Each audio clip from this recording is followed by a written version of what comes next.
ఈరోజు నేను ఇప్పటికి కూడా అప్పీల్ చేస్తా ఉన్నాను. గౌరవ ప్రతిపక్ష సభ్యులందరికీ దీంట్లో మీరు పార్టిసిపేట్ చేయండి.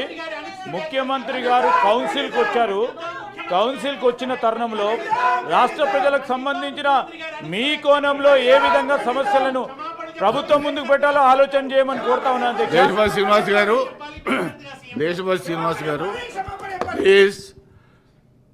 గౌరవ ముఖ్యమంత్రి గారు ధన్యవాదాల తీర్మానం మీద వారు మన జవాబు ఇచ్చేటువంటి సందర్భంలో మీకేమైనా అభ్యంతరాలు మంచి చెడ్డ ఉంటే మీరు క్లారిఫికేషన్స్లో అడగండి, తప్పలేదు. కానీ మీ ఎల్ఓపి గారికి ఇస్తాను, మైక్ ఇస్తాను, కానీ క్లారిఫికేషన్ సందర్భంగా ఇస్తాను. మా క్లారిఫికేషన్ సందర్భంగా తప్పనిసరిగా ఎల్ఓపి గారికి ఇస్తాను. కానీ స్లోగన్స్కి ఇయ్యను. స్లోగన్స్ చట్టానికి విరుద్ధం, పాంప్లెట్స్ పంచడం చట్టానికి విరుద్ధం. కాబట్టి మనం పెట్టుకున్న రూల్స్కి విరుద్ధం అవి.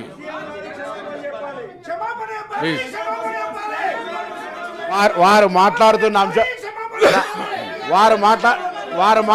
అంశం మీద ఉదయం శాసనసభలో ముఖ్యమంత్రి గారు చాలా స్పష్టంగా చెప్పినారు. వ్యక్తిగతంగా ఎవరిని అనలేదు. రాజకీయంగా టీఆర్ఎస్ పార్టీకి సంబంధించి గతంలో స్ట్రేచర్, అధికారంలో ఉన్నప్పుడు స్ట్రేచర్ ఉంది, ప్రతిపక్షం నుంచి వెంటిలేటర్ అయింది. దాని తర్వాత పార్లమెంట్లో 0 రిజల్ట్ వచ్చినప్పుడు మార్చురికి ఏందని చెప్పినామని చెప్తాను. రాజకీయ పార్టీగా, పొలిటికల్ పార్టీగా అధికారంలో ఉన్నప్పుడు స్ట్రేచర్ ఉండే, అధికారం నుంచి వెంటిలేటర్ అయింది అనే మాట చెప్పినారనే మాట ఇస్తాను.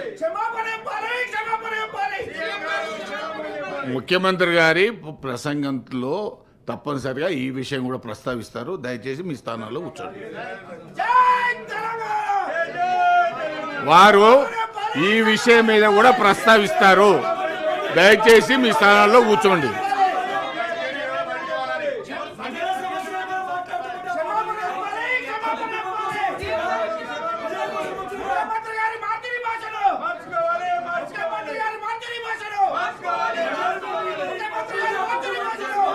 అధ్యక్ష, వాళ్ళు సీఎం గారు మాట్లాడక ముందే మొదలు పెట్టారు అంటే సీఎం గారు మాట్లాడితే ఆయన మాట్లాడాల్సినవి వినాల్సి వస్తుంది. కాంగ్రెస్ పార్టీ చేసిన కార్యక్రమాలు అన్నీ వినాల్సి వస్తుంది. అవన్నీ వినడానికి వాళ్ళకు ఈరోజు ఓపిక లేక ఏ విధంగా తప్పించుకోవాలనేటువంటి ఉద్దేశంతో దీన్ని అడ్డం పెట్టుకొని కావాలని గొడవ చేస్తా ఉన్నారు అధ్యక్ష. వాళ్ళ ఉద్దేశం ముఖ్యమంత్రి గారి ప్రసంగాన్ని అడ్డుకోవడమే లక్ష్యంగా పెట్టుకున్నారు. వాళ్ళకు వేరే ఉద్దేశం లేదు అధ్యక్ష.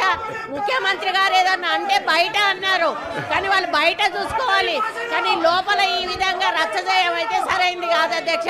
మీరు వెళ్ళిపోండి వాకౌట్ చేసి, అంతేగాని ఈ విధంగా గొడవ చేయడం కరెక్ట్ కాదని నేను తెలియజేస్తా ఉన్నాను అధ్యక్ష.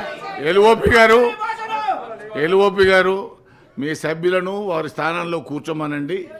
ముఖ్యమంత్రి గారి ప్రసంగంలో తప్పనిసరిగా ముఖ్యమంత్రి గారి తన ప్రసంగంలో మీరు లేవనెత్తేటువంటి అంశాలు తప్పనిసరిగా వారు మాట్లాడతారు. మీరు లేవనెత్తినటువంటి అంశానికి